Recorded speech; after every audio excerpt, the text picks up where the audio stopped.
గగన్ భూమికి ఫోన్ చేస్తూ ఉంటే భూమి ఫోన్ స్విచ్ ఆఫ్ వస్తూ ఉంటుంది. ఇక దాంతో గగన్ భూమి గురించి ఆలోచిస్తూ ఎంతగానో బాధపడుతూ ఉంటాడు. అప్పుడే శారద గగన్ దగ్గరికి వస్తుంది. నాన్న గగన్, భూమి ఎక్కడికి వెళ్ళిందో ఏంటో చాలా కంగారుగా ఉందిరా. ఖచ్చితంగా భూమి చెప్పకుండా వెళ్ళిందంటే ఏదో బలమైన కారణం ఉండే ఉంటుంది. నిన్ను ప్రేమిస్తున్నానని చెప్పిన తర్వాత కూడా నువ్వు భూమిని అపార్థం చేసుకోవడం కరెక్ట్ కాదు. భూమి నిన్ను ప్రేమించడం లేదన్న విషయాన్ని నీ మనసులో నుండి తీసేయి. ఎప్పుడైతే భూమి తన మనసులో నీకు చోటిచ్చిందో అప్పుడే తను నీ భార్య అయిపోయింది. వెళ్ళి నీ భార్యను వెతికి తీసుకొని రారా అని చెప్పి శారద చెప్పడంతో గగన్ భూమిని వెతకడానికి బయటకు వెళ్తాడు. మరోపక్క అపూర్వ హాస్పిటల్లో పోలీసుల ద్వారా భూమి శరత్చంద్ర పైన హత్యాయత్నం చేసిందన్న నిజాన్ని తెలుసుకొని వెంటనే పోలీస్ స్టేషన్కి బయలుదేరి వస్తుంది. ఇక అక్కడ పోలీసులతో భూమి ఎక్కడ అని చెప్పి గట్టిగా అరుస్తుంది. లోపల మేడం అని చెప్పి అక్కడ ఉన్న ఒక కానిస్టేబుల్ అంటూ ఉంటుంది. దాంతో అపూర్వ ఆ కానిస్టేబుల్ చేతిలో ఉన్న లాఠీని లాక్కొని ఇక అలా లాకప్ దగ్గరికి వచ్చి అక్కడున్న కానిస్టేబుల్తో ఓపెన్ చేయంటూ గట్టిగా అరుస్తుంది. ఇక దాంతో అపూర్వ అరుపులకు భయపడిపోయిన ఆ కానిస్టేబుల్ సెల్ ఓపెన్ చేయడంతో అపూర్వ లోపలికి వెళ్ళి ఏమే మా బావని చంపాలని ప్రయత్నిస్తావా అంటూ అలా భూమిని చితక్ కొడుతూ ఉంటుంది. అలా లాఠీ తీసుకొని భూమిని కొడుతూ ఉంటే భూమి ఆ దెబ్బలకు తాళలేక అమ్మ అంటూ గట్టిగా అరుస్తూ ఉంటుంది. అపూర్వ గారు, మీకు దండం పెడతాను, మీరు నన్ను కొట్టినా పర్వాలేదు, దయచేసి నాన్నకు ఎలా ఉందో చెప్పండి అని భూమి అంటూ ఉంటుంది. దాంతో అపూర్వ భూమి మీద మరింత కోపం తెచ్చుకొని మా బావని చంపాలని చూసిందే కాకుండా నాన్న అంటూ నాటకాలు ఆడుతున్నావే, నాటకాలు అంటూ ఇక అలా భూమిని కొడుతూనే ఉంటుంది. మరోపక్క గగన్ భూమి కోసం బయట అంతా కూడా వెతికి తను ఎక్కడా కనిపించకపోవడంతో అమ్మ, తెలిసిన వాళ్ళందరికీ ఫోన్ చేశాను, అన్ని చోట్ల వెతికాను, భూమి ఎక్కడా కనిపించలేదు, ఏమైపోయిందో ఏంటో తెలియడం లేదు అని చెప్పి గగన్ అంటూ ఉంటాడు. దాంతో ఒకవేళ ఆ అపూర్వ కానీ భూమిని ఏమైనా చేసి ఉంటుందా అని చెప్పి శారద కంగారు పడిపోతూ ఉంటుంది. నువ్వేం భయపడకమ్మా, భూమికి ఏమీ కాదు. ఒకవేళ భూమి కనిపించకపోవడానికి కారణం ఆ అపూర్వ అని తెలిస్తే మాత్రం ఎట్టి పరిస్థితుల్లోనూ తన అంతు చూసే వరకు నేను తనని విడిచిపెట్టను అని చెప్పి గగన్ అంటూ ఉంటాడు. ఇంతలో టీవీలో న్యూస్ వస్తూ ఉంటుంది. ప్రముఖ పారిశ్రామికవేత్త శరత్చంద్ర గారిని భూమి అనే అమ్మాయి చంపాలనుకుంది అని చెప్పి తనిప్పుడు ప్రస్తుతం పోలీసుల కస్టడీలో ఉందని చెప్పి టీవీలో న్యూస్ రావడంతో అది చూసి గగన్, శారద, పూర్ణి ముగ్గురు ఒక్కసారిగా షాక్ అవుతూ ఉంటారు. అమ్మ, భూమిని పోలీసులు అరెస్ట్ చేయడం ఏంటమ్మా అని చెప్పి గగన్ అంటూ ఉంటే అదే నాకు కూడా అర్థం కావట్లేదురా. భూమి ఆ శరత్చంద్రాన్ని కన్న తండ్రి కంటే ఎక్కువగా చూసింది. అటువంటిది ఆ శరత్చంద్రాన్ని భూమి ఎందుకు చంపాలనుకుంటుందని చెప్పి శారద అంటూ ఉంటుంది. అవునమ్మా, మనం ఎన్నిసార్లు మన ఇంటికి వచ్చేమని చెప్పినా ఆ శరత్చంద్ర మీద అభిమానాన్ని చంపుకోలేక భూమి మన ఇంటికి కూడా రానని చెప్పింది. ఆ శరత్చంద్ర కోసమే ఆ రోజు నన్ను ప్రేమిస్తూ కూడా ప్రేమించడం లేదని అబద్ధం చెప్పింది.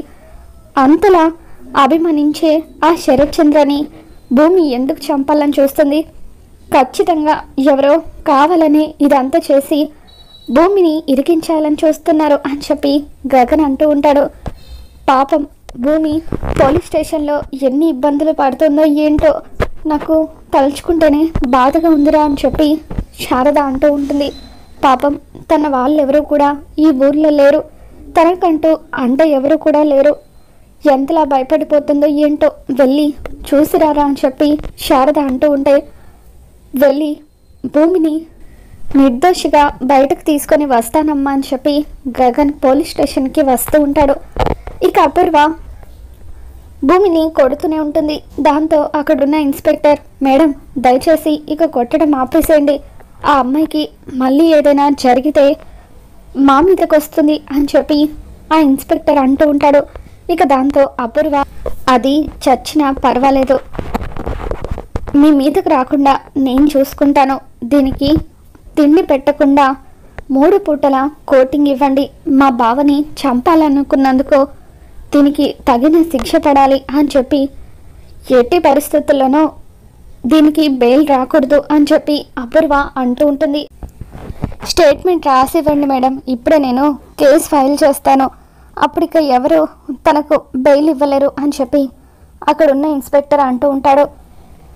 దీని సంగతి చూసి అప్పుడు వస్తాను కంప్లైంట్ ఇవ్వడానికి అని చెప్పి అపూర్వ, ఏమే ఇంట్లోకి చేరి నాన్న నాన్న అంటూ మా బావ ముందు సొంత కూతురులాగా నటించావు, మా బావ మాకంటే కూడా నీకే ఎక్కువ విలువిచ్చాడు, అటువంటిది నువ్వు ఈరోజు మా బావ ప్రాణాలే తీయాలని చూస్తావా అని చెప్పి అపూర్వ లాఠీతో భూమిని ఎంతగానో కొడుతూ ఉంటుంది. అపూర్వ గారు, మీకు దండం పెడతాను, దయచేసి పదే పదే నా మీద నాన్నను నేను చంపానని నిందలు వేయకండి.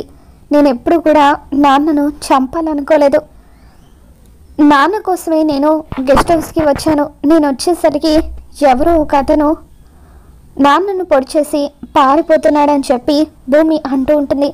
కట్టుకథలు బాగానే అల్లుతున్నావు, పోలీసులు అక్కడికి వచ్చేసరికి నీ చేతిలో బీర్ బాటిల్ ఉంది, మా బావ రక్తపు మడుగులో ఉన్నాడు, మరి నువ్వు కాక ఇంకెవరు మా బావని హత్య చేయాలనుకుంటారని చెప్పి అపూర్వ భూమిని కొడుతుంటే అప్పుడే గగన్ అక్కడికి వస్తాడు. స్టాప్ ఇట్ అంటూ గట్టిగా అరుస్తాడు. అపూర్వ, ఏంటి దౌర్జన్యం అని చెప్పి భూమి ఎట్టి పరిస్థితుల్లోనూ తప్పు చేయదని చెప్పి గగన్ అంటూ ఉంటాడు. ఇక దాంతో అబ్బుని కాపాడడానికి నువ్వు వస్తావని నాకు తెలుసురా, ఇందులో నీకు కూడా బాగా ఉంది కదా, మొదటి నుండి మా బావ అంటే నీకు పడదు కాబట్టి దీన్ని అడ్డం పెట్టుకుని ముందు దీన్ని మా ఇంటికి పంపించావు, టైం చూసి మా బావని లేపేయాలని ఇద్దరూ కూడా ప్లాన్ చేశారు, మా బావకు మీ ప్రేమ విషయం తెలిసి దీన్ని బయటకు గెంటేయడంతో ఆ కోపంతోనే కదా మా బావని చంపాలని చూశారని చెప్పి అపూర్వ గగన్ మీద మండిపడుతూ ఉంటుంది. ఇక దాంతో గగన్, అపూర్వ ఇంకొక్కసారి భూమి హంతకురాలంటే మాత్రం నిన్ను చంపేస్తానని చెప్పి గగన్ అంటూ ఉంటాడు. అంటాన్రా, నా బావని ఇదే చంపాలనుకుంది, ఇదొక హంతకురాలు, ఇది చేసిన తప్పుకి జీవితాంతం ఇది జైల్లోనే ఉండిపోయేలాగా చేస్తానని చెప్పి అపూర్వ అంటూ ఉంటే ఇక అప్పుడు గగన్ అపూర్వ గొంతు పట్టుకొని, ఇంకొక్కసారి భూమి హంతకురాలన్నమాట నీ నోటి నుంచి వచ్చిందంటే ఇక్కడ నిన్ను చంపేస్తానని చెప్పి గగన్ అంటూ ఉంటాడు. ఇక ఆ తర్వాత భూమి దగ్గరికి వెళ్ళి, భూమి ఏంటి దెబ్బలని చెప్పి అంటూ ఉంటే అప్పుడు అపూర్వ గారే, నన్ను కొట్టారు గగన్ గారు, కొట్టినందుకు కూడా నాకు బాధ లేదు, కాకపోతే నాన్నను నేనే చంపాలనుకున్నానని నిందలు వేస్తున్నారు, ఆ నిందలు నేను తట్టుకోలేకపోతున్నాను, నాన్నను నేనెందుకు చంపాలనుకుంటాను గగన్ గారు అని చెప్పి భూమి ఏడుస్తూ ఉంటుంది. దాంతో ఇక అలా భూమి నోటి నుండి రక్తం వస్తూ ఉంటే గగన్ తన కర్చీఫ్తో తుడుస్తూ, నువ్వేమీ బాధపడకు భూమి, నువ్వు నిర్దోషివి, నిన్ను నిర్దోషిగా నేను బయటకు తీసుకొని వస్తాను అని చెప్పి గగన్ అంటూ ఉంటాడు.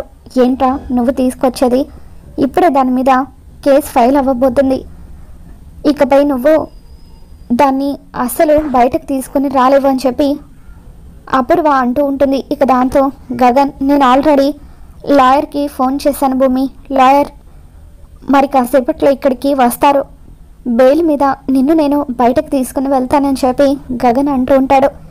ఇక దాంతో అపూర్వ, ఇన్స్పెక్టర్ మీకు ఎంత డబ్బు కావాలంటే అంత డబ్బు ఇస్తాను, ఎట్టి పరిస్థితుల్లోనూ ఈ భూమి బయటకు రాకూడదు, ఇదిగోండి ఇప్పుడే నేను కంప్లైంట్ రాసిస్తానని చెప్పి అపూర్వ కంప్లైంట్ రాసివ్వబోతూ ఉండగా ఇక అప్పుడే లాయర్ అక్కడికి వస్తారు.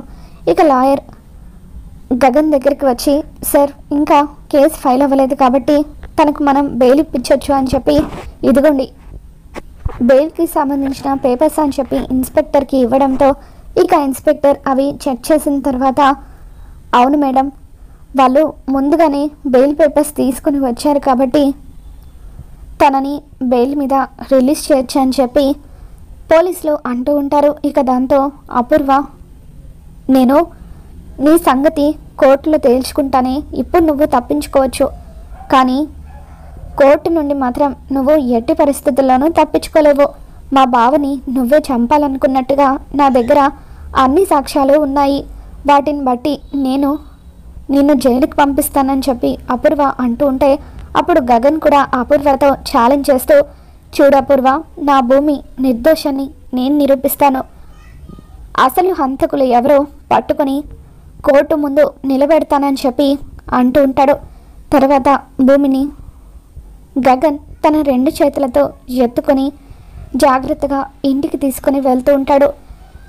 చాలా థ్యాంక్స్ లాయర్ గారు, టైంకి వచ్చి నా భూమిని రిలీజ్ అయ్యేలాగా చేశారని చెప్పి గగన్ లాయర్కి దండం పెడతాడు. ఇక లాయర్, అయ్యో గగన్ గారు, ఎంత మాట, నేను ఆపదలో ఉన్నప్పుడు మీరు ఎన్నోసార్లు నాకు సహాయం చేశారు. ఇప్పుడు మీరు కష్టాల్లో ఉన్నప్పుడు నాకు సహాయం చేసే అవకాశం వచ్చింది. అందుకు నేను చాలా హ్యాపీగా ఉన్నాను. కోర్టులో కూడా మనం కేసు గెలవడానికి కావాల్సిన సాక్ష్యాలన్నీ కూడా నేను సంపాదిస్తాను, మీరు ధైర్యంగా ఉండండి అని చెప్పి లాయర్ హామీ ఇవ్వడంతో ఇక గగన్ భూమిని ఎత్తుకొని ఇంటికి తీసుకొని వస్తాడు. భూమికి నడవడానికి చాలా కష్టంగా ఉంటుంది. ఇక దాంతో గగన్ కార్ దిగేటప్పుడు కూడా భూమిని తన 2 చేతులతో ఎత్తుకొని ఇంట్లోకి తీసుకుని వస్తూ ఉంటాడు. ఇక శారద భూమిని ఆ పరిస్థితుల్లో చూసి ఎంతగానో బాధపడిపోతూ ఉంటుంది. అమ్మ భూమి, ఏమైందమ్మా, ఒంటి నిండా ఆ దెబ్బలేంటి అని చెప్పి శారద ఎంతో బాధగా అడుగుతూ ఉంటే ఆ అపూర్వ స్టేషన్కి వచ్చి భూమి ఆ శరత్ చంద్రాన్ని హత్య చేయబోయిందంటూ నేరం మోపి కొట్టిందమ్మా అని చెప్పి గగన్ అంటూ ఉంటాడు. ఇక దాంతో శారద ఆ అపూర్వ చేతులు పడిపోను, పాపం చూడరా ఎలా కొట్టిందో, మొగం అంతా కూడా వాచిపోయింది, రక్తం కూడా వస్తుంది అని చెప్పి శారద ఇక అలా పూర్ణిని వాటర్ కాటన్ తీసుకురమ్మని చెప్పి భూమి దెబ్బలకు ఆయింట్మెంట్ రాస్తూ ఉంటుంది. అమ్మ భూమి, అసలు ఏం జరిగిందమ్మా?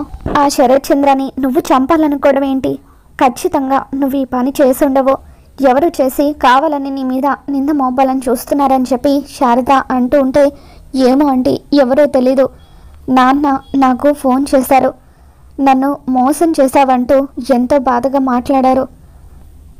గెస్ట్ హౌస్లో ఉండి ఒంటరిగా తాగుతున్నానని చెప్పేసరికి నాన్నకు ఏమవుతుందో ఏంటోనని భయపడిపోయి నేను గగన్ గారికి ఈ విషయం చెప్తే నన్ను వెళ్ళనివ్వరని నాన్న దగ్గరికి వెళ్ళేసరికి ఎవరో చీకట్లో ఒక వ్యక్తి నన్ను తోసుకుంటూ అక్కడి నుండి వెళ్ళిపోయాడు. నేను లైట్లు వేసి లోపలికి వచ్చేసరికి నాన్న రక్తపు మడుగులో పడి ఉన్నారు. ఆయన కడుపులో గాజు సీసా గుచ్చుకోవడంతో నేను దాన్ని బయటకు లాగాను. ఇంతలో పోలీసులు వచ్చి ఆ గాజు సీసా మీద నా వేలి ముద్రలు ఉండడంతో నేనే హత్య చేయబోయానంటూ నన్ను బలవంతంగా అరెస్ట్ చేసి తీసుకువెళ్ళారా ఆంటీ. గగన్ గారికి ఫోన్ చేసే టైం కూడా ఇవ్వలేదు, నా ఫోన్ కూడా లాగేసుకున్నారు.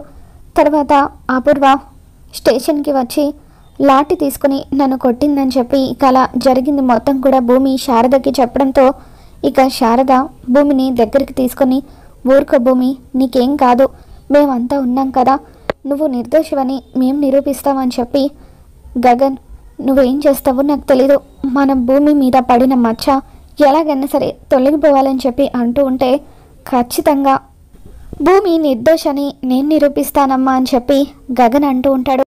తర్వాత శారద భూమి కోసమని భోజనం తీసుకువచ్చి ఎంతో ప్రేమగా తినిపిస్తూ ఉంటుంది. వద్దంటే నాకు తినాలని లేదు, నాన్నకు అక్కడ ఎలా ఉందో ఏంటోనని చాలా కంగారుగా ఉందని చెప్పి భూమి అంటూ ఉంటే, ఇంత జరిగినా కూడా నువ్వు ఇంకా వాళ్ళ గురించే ఆలోచిస్తున్నావా అమ్మా? అయినా ఆ శరత్ చంద్రకి ప్రమాదం ఏమీ లేదని డాక్టర్లు చెప్పారట, కాకపోతే ఆయన ఇంకా స్పృహలోకి రాలేదట. కనీసం ఆ శరత్ చంద్ర స్పృహలోకి వస్తే అయినా అతన్ని పొడిచిందెవరో చెబుతాడు కదా, అప్పుడైనా నీ మీద పడిన నింద తొలగిపోతుందని చెప్పి శారద అంటూ ఉంటుంది. ఇంకా ఏ విషయం గురించి ఆలోచించకమ్మా, అంతా గగన్ చూసుకుంటాడు అని చెప్పి శారద భూమికి భోజనం తినిపిస్తూ ఉంటుంది. ఇక తర్వాత రోజు కోర్టుకి రావాలని చెప్పి నోటీసులు రావడంతో భూమిని కోర్టుకి పిలుస్తూ ఉంటారు. ఇక దాంతో గగన్ ఎలాగైనా సరే కోర్టులో భూమి తప్పు చేయలేదని నిరూపించాలి, దానికి సంబంధించిన సాక్ష్యాలన్నీ కూడా సేకరించాలని చెప్పి అనుకుంటూ ఉంటాడు. ఇక గగన్ భూమితో కరెక్ట్గా ఆ రోజు ఏం జరిగిందో చెప్పు భూమి, నువ్వు ఏం భయపడద్దు, అసలు ఆ రోజు నువ్వు ఇంకా ఆ గెస్ట్ హౌస్ దగ్గర ఏమేం గమనించావో అవన్నీ కూడా నాతో చెప్పు అని గగన్ అంటూ ఉంటాడు. ఇక దాంతో భూమి, నేను గెస్ట్ హౌస్కి వెళ్ళేసరికి గెస్ట్ హౌస్ చీకటిగా ఉంది. ఎవరో ఒక మగ మనిషి నన్ను తోసుకుంటూ గెస్ట్ హౌస్లో నుండి బయటకు వచ్చాడు. కొద్దిసేపటికి బండి శబ్దం వినిపించిందని చెప్పి భూమి అంటూ ఉంటుంది. అయితే నీకు డాష్ ఇచ్చిన వాడే ఆ శరత్ చంద్రాన్ని హత్య చేయాలని అనుకుని ఉంటాడు. నువ్వు వచ్చేసరికి అతను చనిపోయాడో లేదో నిర్ధారించుకోకుండానే అక్కడి నుండి పారిపోయి ఉంటాడు. వచ్చినవాడు బండి మీద వచ్చి ఉంటాడని చెప్పి ఇక గగన్ మొత్తం కూడా ఇన్వెస్టిగేషన్ చేస్తూ ఉంటాడు. తర్వాత గగన్ తన ఫ్రెండ్ అయిన పోలీస్ ఆఫీసర్ హెల్ప్ తీసుకుంటూ ఉంటాడు. ఇక గగన్ తన ఫ్రెండ్ అయిన పోలీస్ ఆఫీసర్ హెల్ప్ తీసుకుంటూ ఉంటాడు. ఇక ఆ పోలీస్ ఆఫీసర్ ద్వారా గగన్ శరత్ చంద్ర ఎక్కడెక్కడైతే తిరిగాడో ఆ సీసీటీవీ ఫుటేజ్ అంతా కూడా పరిశీలిస్తూ ఉంటాడు. ఇక అప్పుడు శరత్ చంద్రకి వంశీకి గొడవ జరగడం, వంశీ శరత్ చంద్ర కాళ్ళు పట్టుకోవడంతో శరత్ చంద్ర వంశీని తన్నేసి వెళ్ళిపోవడం ఇదంతా కూడా కనిపిస్తుంది. ఇక దాంతో వంశీ మీద గగన్కి అనుమానం మొదలవుతుంది. ఒక్కసారి వంశీతో మాట్లాడదామని చెప్పి ఇక అలా మాట్లాడడానికి ప్రయత్నిస్తూ ఉంటే వంశీ మాత్రం అసలు శరత్ చంద్ర తనని కలవలేదని అబద్ధం చెప్పడంతో ఇక గగన్కి అనుమానం మరింత ఎక్కువ అవుతుంది.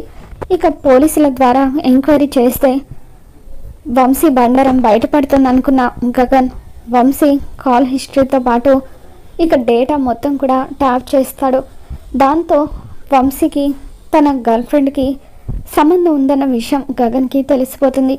ఇక ఇదే విషయం గురించి శరత్ చంద్రకు తనకి గొడవ జరిగిందని తెలుసుకున్న గగన్ వంశీని మాట్లాడాలని చెప్పి బయటకు తీసుకెళ్ళి 2 చెంపలు కూడా వాయిస్తూ మర్యాదగా నిజం చెప్పు, శరత్ చంద్రాన్ని ఎందుకు చంపాలనుకున్నావు? నువ్వే చంపాలని చూసి చివరకు ఆ నేరం భూమి మీద మోపాలని చూస్తావా అని చెప్పి అలా వంశీ 2 చెంపలు కూడా వాయిస్తూ ఉండడంతో గగన్ కొట్టిన కొట్టుడికి నేనే ఆ తప్పు చేశాను బావగారు అని చెప్పి వంశీ నిజం ఒప్పుకుంటాడు. ఇక ఆ రోజే భూమిని కోర్టులో ప్రొడ్యూస్ చేస్తూ ఉంటారు. కొద్దిసేపట్లో భూమికి శిక్ష పడబోతుంది. వచ్చి మర్యాదగా నువ్వే ఈ నేరం చేశానని ఒప్పుకో, లేదంటే నేను నిన్ను చంపేస్తాను అని చెప్పి గగన్ వంశీని బెదిరిస్తూ ఉంటాడు. ఇక దాంతో వంశీ కోర్టుకి వచ్చి శరత్ చంద్రని తనే చంపాలనుకున్నట్టుగా ఒప్పేసుకోవడంతో ఇక భూమిని కోర్టు వాళ్ళు నిర్దోషిగా విడుదల చేస్తారు. ఇక అలా మొత్తానికి గగన్ అయితే భూమిని నిర్దోషిగా నిరూపించుకుంటాడు. మరి రాబోతున్న ఎపిసోడ్లో ఏం జరగబోతుందో మళ్ళీ మన ఛానల్లో తెలుసుకుందాం. ఈ వీడియో మీకు నచ్చినట్లయితే తప్పకుండా లైక్ చేయండి.